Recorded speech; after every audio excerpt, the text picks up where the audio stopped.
ചാനലിലേക്ക് എല്ലാവർക്കും സ്വാഗതം. അപ്പോൾ ഇന്ന് നമ്മളിവിടെ ഉണ്ടാക്കാൻ പോകുന്നത് കൂന്തൽ കൊണ്ടുള്ള ഒരു ഡിഷാണ്. കൂന്തൽ കൊണ്ടുള്ള ഡിഷ് എന്ന് പറയുമ്പോൾ സാധാരണ എല്ലാവരും കൂന്തൽ റോസ്റ്റ് ഒക്കെയാണ് ഉണ്ടാക്കാറ് അല്ലേ.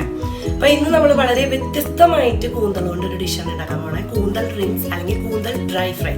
അപ്പൊ ഇവിടെ പിള്ളേരൊക്കെ കൂന്തൽ കണ്ടു കഴിഞ്ഞാൽ ഇപ്പോൾ പറയുന്ന സംഭവമാണ്, പറയുന്ന ഡിഷാണ്, ഇത് ഉണ്ടാക്കി തരുമോ അമ്മയെന്ന് ചോദിക്കപ്പെടും. അപ്പൊ നല്ല ടേസ്റ്റാണ്, പെട്ടെന്ന് തന്നെ തീരും ചെയ്യും, എളുപ്പമാണ് ഉണ്ടാക്കാൻ.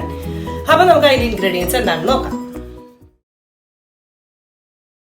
കൂന്തൽ റിങ്സ് അല്ലെങ്കിൽ കൂന്തൽ ഡ്രൈ ഫ്രൈ ഉണ്ടാക്കാൻ നമുക്ക് വേണ്ടത് കൂന്തലാണ്. അതൊരു 200 ഗ്രാം ഉണ്ട്. അതായത് ഇതുപോലെ റിങ്സ് ആയിട്ട് വേണ്ട, ഇതുപോലെ റിങ്സ് ആയിട്ട് നല്ല ഭംഗിയായിട്ട് നുറുക്കി വെച്ച് കഴുകി വൃത്തിയാക്കിയിട്ട് വെള്ളമൊക്കെ കളഞ്ഞു വെച്ചിട്ടാണ് അത്. 1/4 ടീസ്പൂൺ മഞ്ഞൾപ്പൊടി, 1/2 ടീസ്പൂൺ മുളക് പൊടി, ഇഞ്ചിയും വെളുത്തുള്ളിയും പേസ്റ്റ് 1/2 ടീസ്പൂൺ വീതം, 1/2 ടീസ്പൂൺ കുരുമുളക് പൊടി,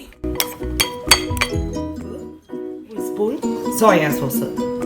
നന്നായിട്ട് മിക്സ് ചെയ്തിട്ട് ഒരു 1 hour മാരിനേറ്റ് ചെയ്ത് വെക്കണം. അപ്പൊ നമ്മള് 1 മണിക്കൂർ നമ്മൾ മാരിനേറ്റ് ചെയ്ത് കഴിഞ്ഞു കേട്ടോ. ഇനി നമുക്ക് വേണ്ടത് ഇങ്ങനെ ഒരു അടപ്പുള്ള ഒരു പാത്രം, അതിലേക്ക് ഒരു 3 ടേബിൾ സ്പൂൺ മൈദ,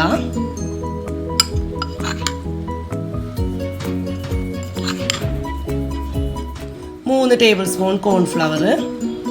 പിന്നെ മൈദ താല്പര്യം ഇല്ലാത്തവര് കോൺഫ്ലവർ മാത്രം ഉപയോഗിക്കാം കേട്ടോ. 1 ടീസ്പൂൺ മുളക് പൊടി, 1 ടീസ്പൂൺ കുരുമുളക് പൊടി, പിന്നെ ഉപ്പ്. നേരത്തെ നമ്മൾ കുറച്ച് ഉപ്പ് ഇട്ടിട്ടുണ്ട്, ഇതിലേക്ക് ആവശ്യമുള്ള ഉപ്പ് മാത്രം ഇട്ടാൽ മതി. ഇനി നമുക്കിതൊന്ന് ജസ്റ്റ് ഒന്ന് മിക്സ് ചെയ്ത് കൊടുക്കണം. ഇനി നമ്മൾ ചെയ്യാൻ പോകുന്നത് നമ്മൾ മാരിനേറ്റ് ചെയ്ത് വെച്ചിരിക്കുന്ന കൂന്തൽ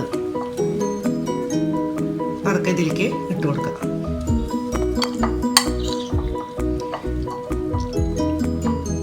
നമുക്ക് അതിലുള്ള വെള്ളം വേണ്ട കേട്ടോ, ആ വെള്ളം മാറ്റിയിട്ട് ഇട്ടാൽ മതി.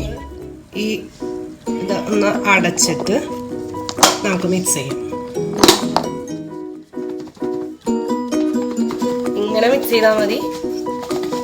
നമ്മൾ കൈ കൊണ്ട് ടച്ച് ചെയ്യാണ്ട് തന്നെ നല്ല ഭംഗിയായിട്ട് കവർ ചെയ്ത് കോട്ട് ചെയ്ത് വന്നു. ഒരു 3-4 പ്രാവശ്യം ഒന്ന് കുലുക്കി കഴിഞ്ഞപ്പോഴത്തേക്കും ഒക്കെ എല്ലാം കോട്ടായിട്ടുണ്ട്. ഫ്രൈ ചെയ്തെടുക്കാൻ വേണ്ടു. അതിലേക്ക് നമുക്ക് കുറച്ച് ഒരു പാൻ വെച്ചിട്ടുണ്ട്, അതിലേക്ക് കുറച്ച് ഓയിൽ ഒഴിച്ചു കൊടുക്കുക. അതിപ്പോൾ വെളിച്ചെണ്ണ ആയാലും കുഴപ്പമില്ല, സൺഫ്ലവർ ഓയിൽ ആയാലും കുഴപ്പമില്ല.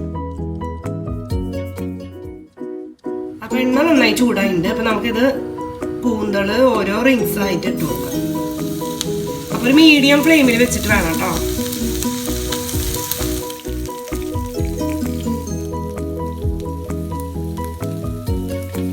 ഗോൾഡൻ കളറായിട്ട് വന്നിട്ടുണ്ട്. നമുക്കിന്ന് കോരി മാറ്റാം. ഇതേപോലെ തന്നെ ബാക്കിയുള്ളത് കൂടി ഫ്രൈ ചെയ്തെടുക്കാം. മീഡിയം ഫ്ലെയിമിൽ വെച്ചിട്ട് ഒരു 2 മിനിറ്റ് ഒക്കെ ധാരാളം കേട്ടോ ഇത് ഫ്രൈ ആക്കി എടുക്കാം. കൂന്തളിന്റെ പ്രത്യേകിച്ച് ചെറുതായിട്ട് പൊട്ടിത്തെറിക്കുമ്പോൾ ഒന്ന് കെയർഫുൾ ആയിട്ട് വേണം എണ്ണയിലിടുമ്പോൾ. ഉഗ്രൻ ടേസ്റ്റാണ്. ഒന്ന് വെറൈറ്റി ആയിട്ട് ഉണ്ടാക്കി നോക്കണം കൂന്തളെന്ന് ആഗ്രഹമുള്ളവര് ഇതേപോലെ ഉണ്ടാക്കി നോക്കാം. കൂന്തൽ ഡ്രൈ ഫ്രൈ ഒരു ഡെലീഷ്യസ് ആയിട്ടുള്ള ടേസ്റ്റാണ്. അപ്പം എല്ലാവരും വീഡിയോ ഇഷ്ടമായെങ്കിൽ ഷെയർ ചെയ്യുക, ലൈക്ക് ചെയ്യുക, സബ്സ്ക്രൈബ് ചെയ്യുക. അപ്പൊ അടുത്ത തവണ ഒരു വെറൈറ്റി ആയിട്ടുള്ള റെസിപ്പിയായി ഞാൻ വരും. ബൈ.